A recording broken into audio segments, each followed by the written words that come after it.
welcome to Longevity for the Long Haul. This is Danny, and today I brought Melissa Wiggins. Lovely to meet everybody. Today, she played an integral part of my recovery. She has her own podcast. She has her own One Life. She has a book that she just recently published, Unfollow.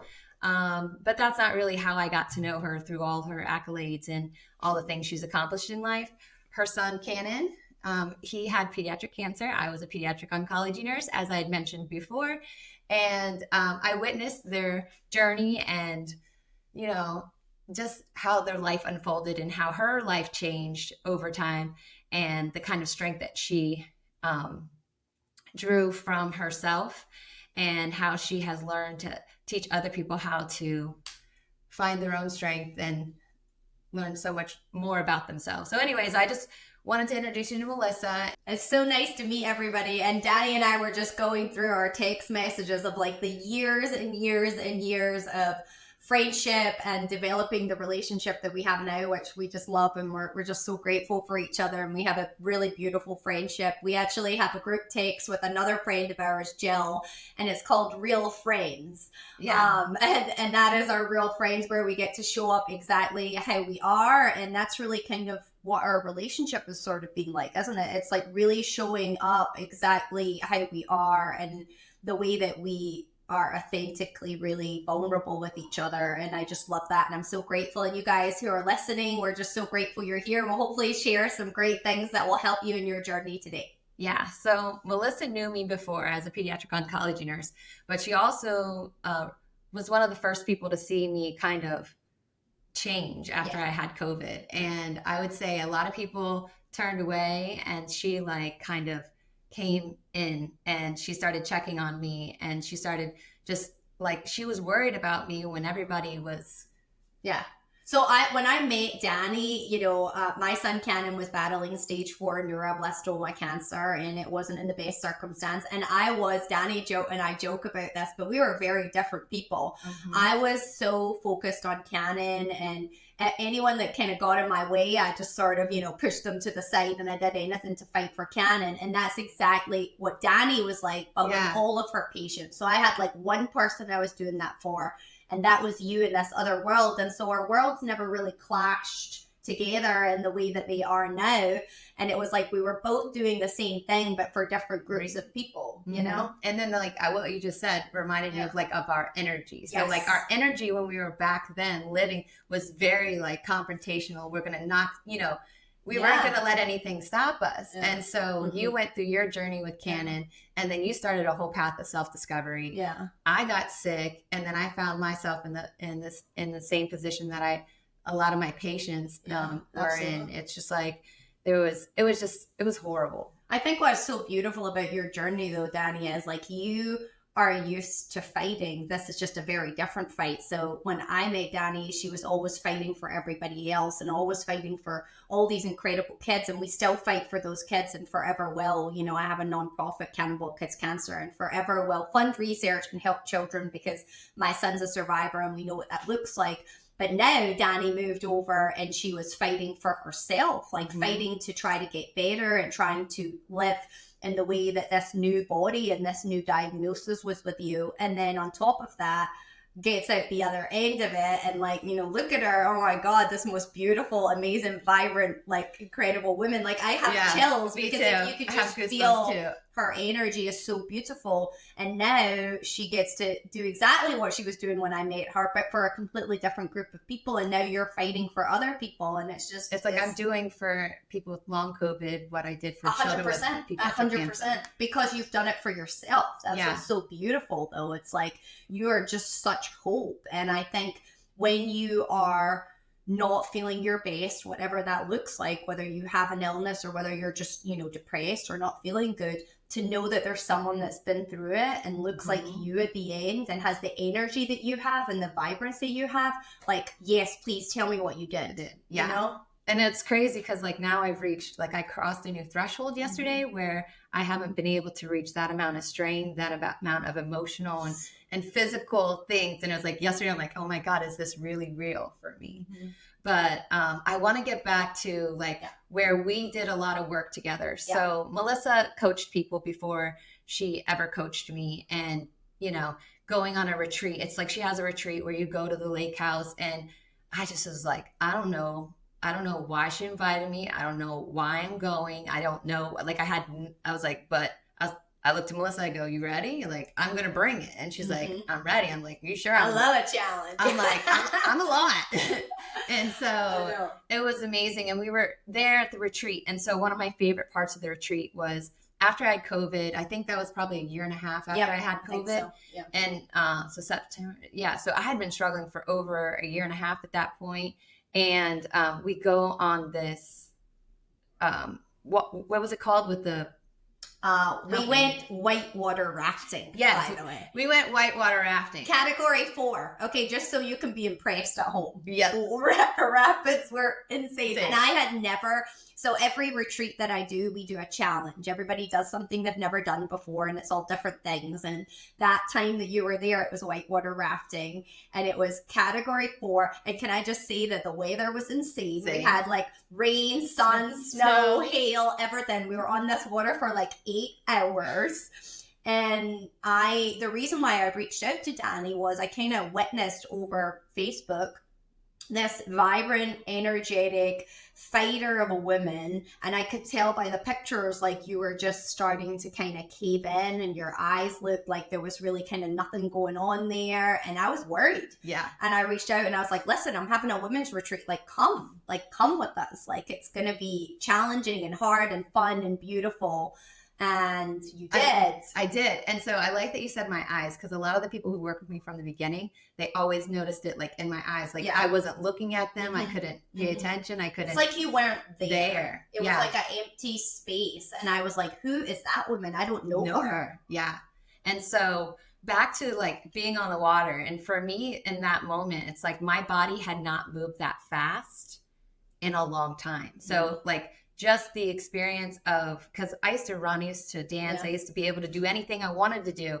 And so I was basically trapped inside my body, and then we're on the water, and then I get this inertia and this feeling and this flow. And I was like, oh my God, I remember what this feels like. This is the best feeling in the world. And it was just like it awakened something in me in that moment. And so I had been carrying a lot of burdens before I had COVID, and it was just the way that, you know, I lived my life for everybody else, and I wanted to make sure everybody else was seen and everybody else was heard. And you kind of abandon yourself in all of that. And I also thought I couldn't tell the truth and be loved about who I was. And so when we were at the retreat, it was like amazing.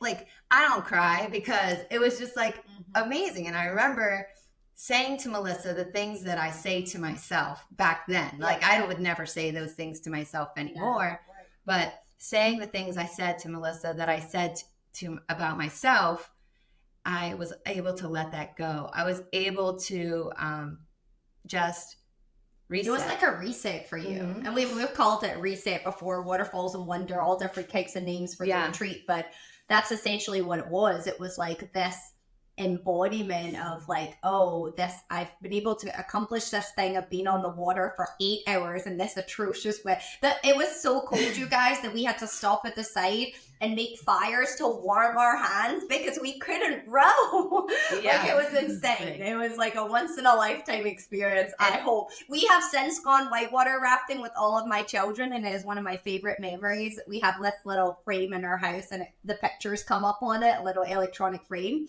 And every time my kids look at it, they're like, that was with Danny. Yeah. And so it was just beautiful. But just watching you go through that, and I knew you were like, oh, I don't know if what this is going to be like and if I can do that.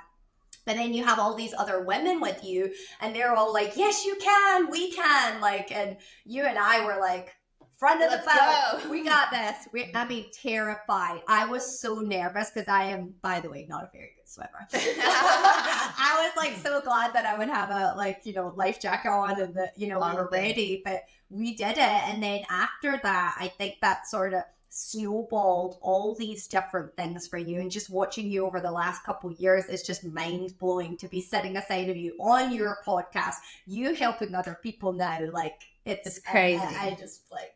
So proud of you. And so, like, one of the things I'm really thankful is about, because you knew me as Jennifer, and a lot of people are like, I see Jennifer, I see Danielle, I see Danny. What is it? Like, what do you want to be called? I'll never forget this moment. And it was just like, for me at that point, every time I tried to be Jennifer, or if I tried to do things that I used to do, and I used to use those same neurological pathways and the same mindset, I would relapse into my symptoms even harder, and I would lose days, and it was so painful. And my dad died when I was a kid, and I've said that many times. And I went by Danielle the first 5 years of my life. And then when he died, there was a closed adoption. My name was changed. And but my dad's family always called me Danielle. And I had decided on this trip that I wanted to be called Danny, because she is not a crier. I am. Okay. I will cry on this podcast. Okay. I a couple of years ago allowed myself to cry for like the first time. And then ever since then, it's just waterworks. It's like I turned the tap on and now it just doesn't turn off. But I'll never forget it. We were at the fireplace and Danny was sitting on the ground. And I had obviously only known her as Jennifer. The fire was going and all the women were making dinner. And it's just like this beautiful energy in the room. We had already done the whitewater rafting. And you were like, I just don't feel like Jennifer anymore. And I just always, I feel like Danny. Like I want, and it was like in those moments where those coaching like questions just come in and I'm like, well, why can't you be called Danny? And you're like, well, I could. Yeah. And then we started writing it down and then we started calling you that. And now everyone, like, that's how I introduce you. That's how my children know you. It's how everybody knows me in this next life. Yeah. Like, Jennifer served her purpose and she survived. And we love her. And we love her. We love her deeply. She's We're thankful. Absolutely. Yeah. And so some people will always call me Miss Jen, and I will always be Miss Jen to those people. But the people that are part of this part of my life, and it almost helps me know when people call me by name, who they are, how deep is it? Usually people who call me Jennifer or Jen, it's like it's more superficial. And it's like superficial people like to connect on a superficial level, but deep people like to connect on a deep level. And like, but everybody supported you in that. Like we all came together. We were like, okay, we have a name change in the group, and now this is going to be Danny. So if you call Danny, and I remember in the beginning, it took me a minute. Like I kept calling you Jennifer in the beginning, and I had to like get. But you didn't care. But like you committed. Yeah, I committed to doing it because that was important to you, and so it was important to me. But I just think that's. I'm staring at this hat right now, which, by the way, we're going to give away. It says unfollow across it. And we were joking yesterday on text message, like unfollowing that idea, like you can't change your name. And I have an adopted daughter and we changed her name, but she knows what her other name was. And if she ever wants to change it or do anything with it, like you can unfollow, you can do whatever you want. And I think, when you asked me to pick a card. It said, understand that the right to choose your own path is a sacred privilege. Use it. And you used it.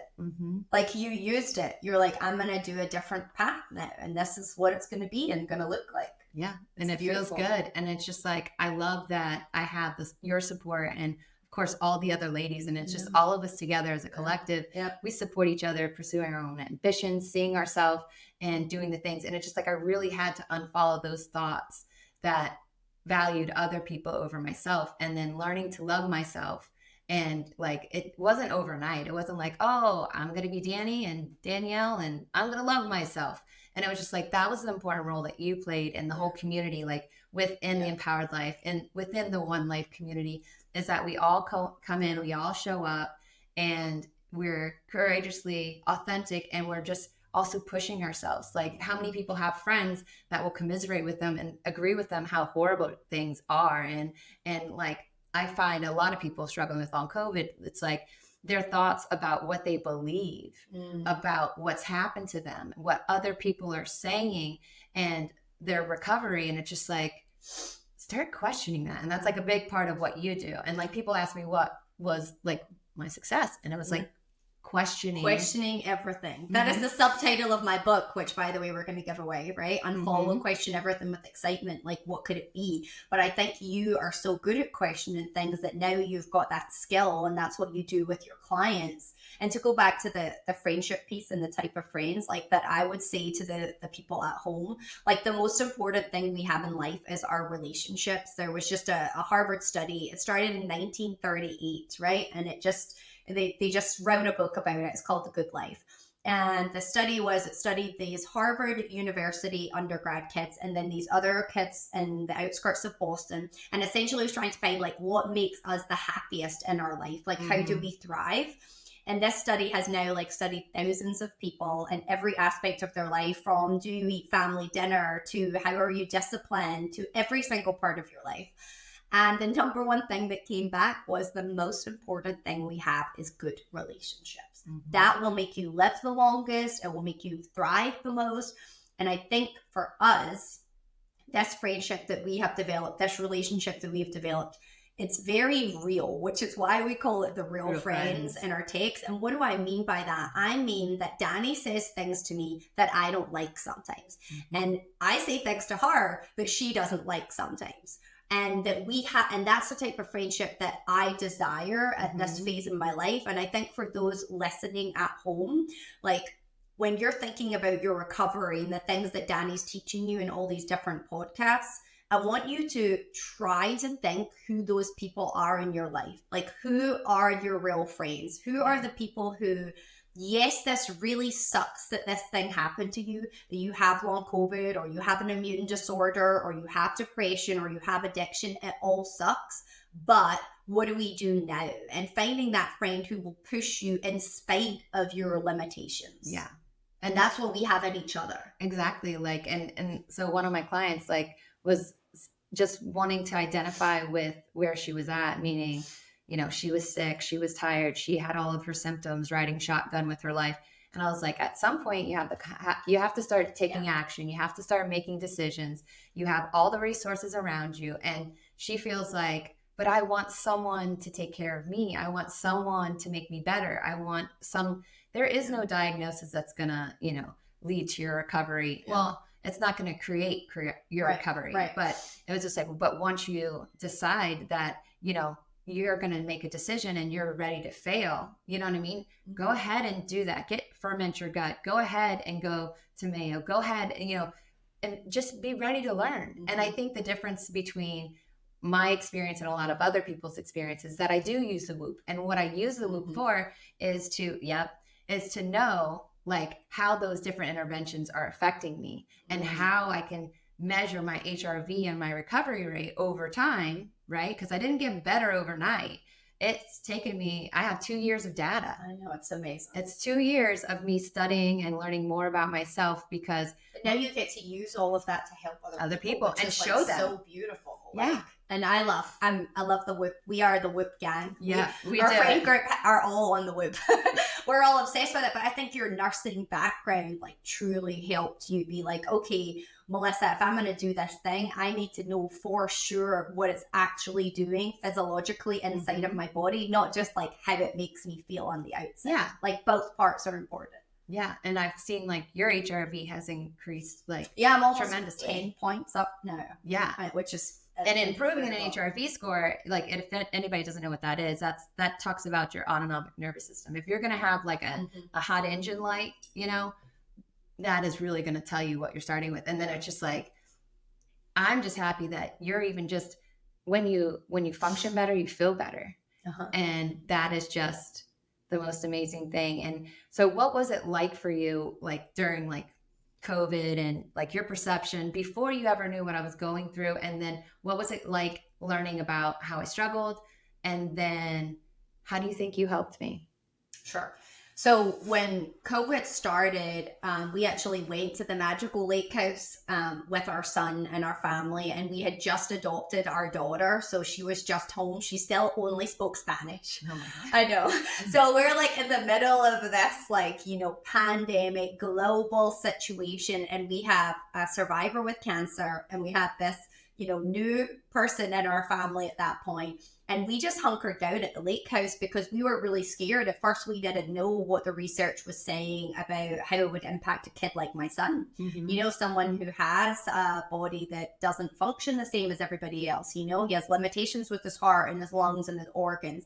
And at that point, they were saying that when COVID hits you, it's going to attack some of those things. And so we were really worried. So we really hunkered down. We stayed there for a while. And then I reached out to Memorial Sloan Kettering, and they were doing studies on kids with cancer to see if there was any impact with COVID. And they said, listen, the kids with cancer are not being impacted any worse right now than the kids that don't, right?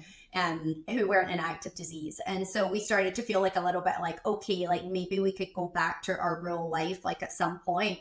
But I think meeting you and understanding the impact of it, I think it just really helped me understand like what the long-term impacts of it are. Not so much like this in the moment, the fear, the terror, what does it look like? It's like once it has impacted you in a certain way, if you have a certain body type, right? Yeah.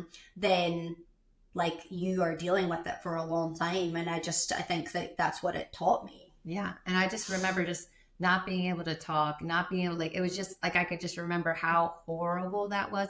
People see me now and they're like, oh, you probably weren't that sick. And I'm like, no. I saw you. You were sick. I mean, like and I remember your speech was completely different than it is now. Your ability to be around people was much, much less, and you just like, it's like, and you know what is really cool is Danny has come on now several different retreats, and it's on a couple of those occasions, the same women have been there and they just like can't even like believe it. And because I think I see you more, I see it more slowly or whatever, but then when you haven't seen Danny in a long time, and then 6 months later you're on retreat with her again, and the first time you see her energy is lower, and her speech isn't as good, her focus is not as good. You would go off on tangents, right? You would be speaking about one thing and then speaking about another, and it was hard to follow. And then the next time and the next time, like everyone was like, who are you? Yeah. Like that's like they were mind blowing. Yeah. But I think, you've worked for that piece by piece. Like you said, it doesn't come overnight. And I think that's the biggest thing I would also say to people at home is you really have to be patient with yourself and your recovery of any kind. Yeah. And I think there's so many different like parallels. So whenever I started, like when I went to the Mayo and then I learned about central sensitization, and then I learned to have like healthy boundaries with certain people who, and places and things that were like triggers. And once I had those healthy boundaries in place, then I was able to kind of like slow and steady rebuild a foundation that I could actually build on. And then as I could accept, I'd call it my activity tolerance, the more I could engage with people, the better I felt about just being myself. Like I felt like I was a prisoner in my own body. And I feel like it a little bit still, like I like literally stare at people running and I watch people dancing, and it's kind of obsessive. I'm like, oh, I want to be you so bad. But I feel like I'm almost there. So but I think for you and I, most of our work was mindset, because you already were understanding a lot of like the health pieces. And I think for me, it was just connecting for you that just like the food you put in your body, the people that you put around you, the shows that you watch, the books that you read, all of those things are the exact same impact as the food you put in your body. They're all going in and your body has to do something with them and your mind has to do something with them. And it allowed you, I think, to be like, okay, just because I'm related to this person or just because I have this relationship with them in the past, that doesn't mean that I have to have that going forward. If it's not a good input for me, I have to be really careful what I'm inputting, not just with food, but with the mind stuff. Yeah, it was really hard for me, especially because of how my disease was like treated. It was like I was invisible. It wasn't real. Right. It was like all these things, people telling me I'm faking, people like, it hurt me so bad. And then once I, now I realize is that that's what they say to themselves. That's what they do to themselves. Like they don't give themselves space. They don't take care of themselves. They, so for me, it was really just having that external support because I really didn't have that many people who could see me for where I was and where I wanted to go. Like, I never wanted to be sick. I never wanted any of this to happen to me. And I don't want this to continue to happen to other people where they're struggling with any kind of chronic illness or they're struggling with long COVID. And, you know, the more you learn, you know, and when you know better, you do better. 100%. And so that is the whole point. It's just like, we were two very strong, ambitious women fighting for other people. And then you first realized, you know, the importance of fighting for yourself. Sure. And, you know, you basically started, you know, allowing people to follow in your footsteps. You know, I was listening to something the other day and I was trying to think, because people are always asking me, well, how did you get there? How did you get there? And it goes back to how I was a nurse. You know, whenever I was a nurse, I would tell people, you know, nurses eat their young, and there's one nurse is really good at something, that one thing. And if you can take that one thing that nurse is really good at, then you're going to be the best nurse. So like for me in my recovery in healthcare, I didn't really idolize anybody. No. NIH, homeopathic, anything. I didn't idolize anything, but I kind of just looked at all the different frameworks and perceptions around COVID, the vaccination. Like everybody's like, oh, you got vaccinated. This did this. Nope. I was sick before the vaccination. But then I understand like the vaccination and COVID itself. I look at them as cousins, right? So they can potentially do the same kind of damage, but the recovering and the healing is all like the same. It's like the process of restoring your metabolic function. And like, that's what we're really looking at the WHOOP is our metabolic function. How fuel efficient are we? How are the decisions that we're making impacting us? And so not only are we making physical changes, but we're also making mental changes at the same time, because like I could see on my WHOOP, sometimes I'll be hanging out with somebody and be like, oh my God, they like literally sucked the energy out of me. And it just like, I had to let go of a lot of things. Yep. And the hardest part was not wanting to let go of friendships and not wanting to let go of family members and not wanting, just holding on to that it was actually killing me, you know? And I, don't really have, like, people will think, oh, I judge you and I don't like you and I don't know. It's just like, you don't understand. It has nothing to do with you and it has everything to do with me. And we're all on our own path and we're all making our own decisions in our own life. But this is where I'm at now. You have to pour in before you pour out. And I think like the quality you can pour out is really dependent on exactly what you just talked about, right? Like what those relationships are and what you're feeding yourself with, right? Like, and I think you have very now deliberately, manufactured a new way of feeding yourself in terms of friendships and relationships. Yeah. I've been afraid of friendships. So actually relying on someone. Before I kind of went through life and I was super independent and but now that, our friendship and our friends and all the ladies and all the women that are in one life all over that you've brought together, all of us, as I value that community of women who have the same but different ambitions of kind of stepping into their own power. And it's like, these are the kind of friends that I want. I value my friends I've had forever. Of course. But being a part of I've always felt excluded and not included I was included for what they wanted me to be, but I wasn't included for who I was. And so now there's people you've changed, and you're like, yeah, I have, because now I see myself. Now I want to be myself. And now I want to surround myself with people that actually like me. And it's not that the people don't like me. It's just that are they really showing up? And then once you let go of all of that, and once you start making decisions about your recovery, and you are open to learning about yourself, nobody can take that away from you. Nope. Before we close, I want to talk about pediatric cancer. And you and I have had conversations about how pediatric cancer and long COVID share the same kind of lack of support. Yeah. I mean, I think, we actually did a whole campaign at Cannonball Kids Cancer called #ThisIsTreatment. And it was essentially about what happens after you've had pediatric cancer, because there is survivor guilt.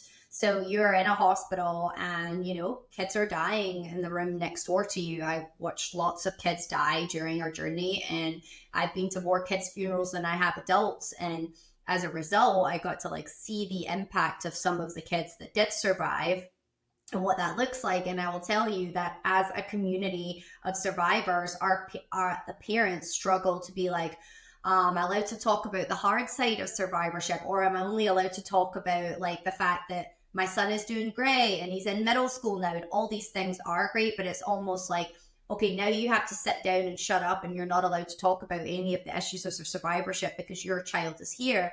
And back to what Danny said a minute ago, I believe the exact same as Danny, which is when we know better, we do better. And so that's why I'm always supporting research. And that's the only thing that our foundation does is fund research, because I believe that we can do better with the treatment, so that the things that Canon does deal with and other children as survivors does not ruin their life. The statistics are crazy. 85% of survivors of pediatric cancer will have another form of cancer before they're 40 years old. Lots of them have to have heart transplants because the chemotherapy is designed for adults, and because it's designed for adults, the kids are, it's not for their bodies, and so it impacts them greatly. And so just like long COVID, I feel like there's this energy around it of where stop talking about it. We don't want to talk about it anymore. We don't, you know what I mean? That happened. Stop talking about it. It's kind of let's move on. Exactly. And I think that's the sort of energy that's around pediatric cancer survivorship. So when people ask me, how is Canon doing? I know what they want to hear. What they want to hear is, he's awesome. Everything is great. And they don't want to hear about the other sides of what that looks like with depression and feeling small, or struggling socially, or struggling with, feeling like you can stand up for yourself, because guess what? For 3 years, you were pinned down to a bed and you had zero choice on what happened to your body, which is the exact same as long COVID, And so I think there's so many similarities. It's like an invisible illness again. Yes. It's invisible. You can't see it, but we know it. And so I think the thing that Danny and I both do is we don't really give a shit whether people want us to talk about it or not. We're going to talk about it. And, we will continue to, because there is someone at home listening to this podcast right now thinking to themselves, oh, my family's so sick of hearing about this, and my family just doesn't want to know about it. Or, now my friends don't invite me to certain things because I can't keep up with the energy, or I don't want to drink anymore because the drinking is terrible for me. Mm-hmm. Or, and you're making these changes, and yet it feels like your whole world is crumbling around you. And that's why Danny is making this podcast to say no. There is support, and also there are actions that you can take, because we are both very action oriented people. And so there are certain things that you can do, which you are learning about through this podcast, and you can learn about if you coach with Danny. You're helping so many people now, and you're getting to see the changes in some of your clients, which I've experienced with you and my other clients, and it's just pure joy. Yeah. And I just love whenever I hear people, because everybody's just well, should I tell my story? I'm like, yeah, you should tell your story, because my story has impacted mm-hmm. you, and your story is going to impact mm-hmm. someone else. And it's we're literally not alone. But if we can all find our way to support one another and create the awareness that we need, we're going to get the treatment. People don't realize, we have a lot of things to overcome moving forward, and we have to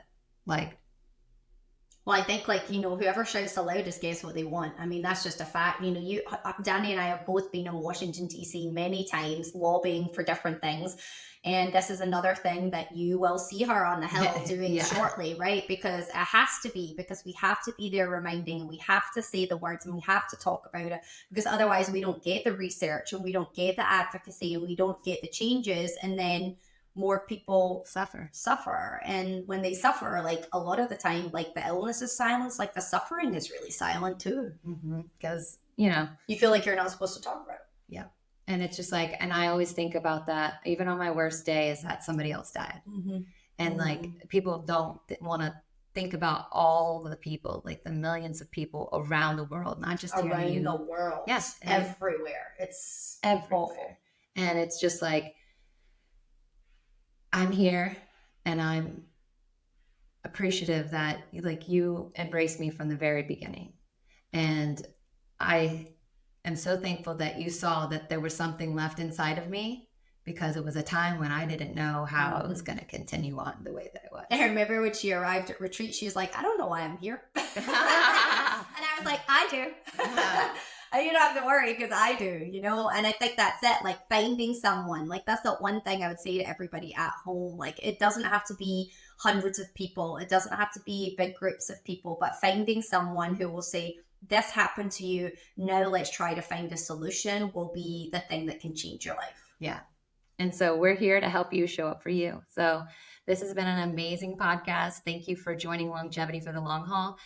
We didn't even talk about where they could find you. Tell them where they could find you. Sure. So melissawiggins.life is my website. You can find me there. I'm also Coach Mama Bear on Instagram. If you like Instagram, I share lots of quotes and books that I'm reading and random videos, and also have a community called One Life. That is, like Danny said, you know, our weekly anchor every Tuesdays at 12, getting together and supporting each other, but also pushing each other in growth, and all really for the mental side of life. So, and we're also going to give away one of my books. Yes. And a hat. And a bracelet. And a bracelet. So we have several of those that we will give away, and Danny will tell you how you can begin to unfollow Yes. your limited thinking. And so feel free to comment below, ask me questions, ask Melissa questions. You know, even though it's like Melissa wasn't treating my long COVID, she was just treating that mental, emotional side of it. So once you just try to, you know, divide and conquer when it comes to issues, and just believing in yourself is the first step, and showing up for yourself. So you have to come for you. Come back, visit us again on our next podcast. Thanks again. This is Longevity for the Long Haul. Peace.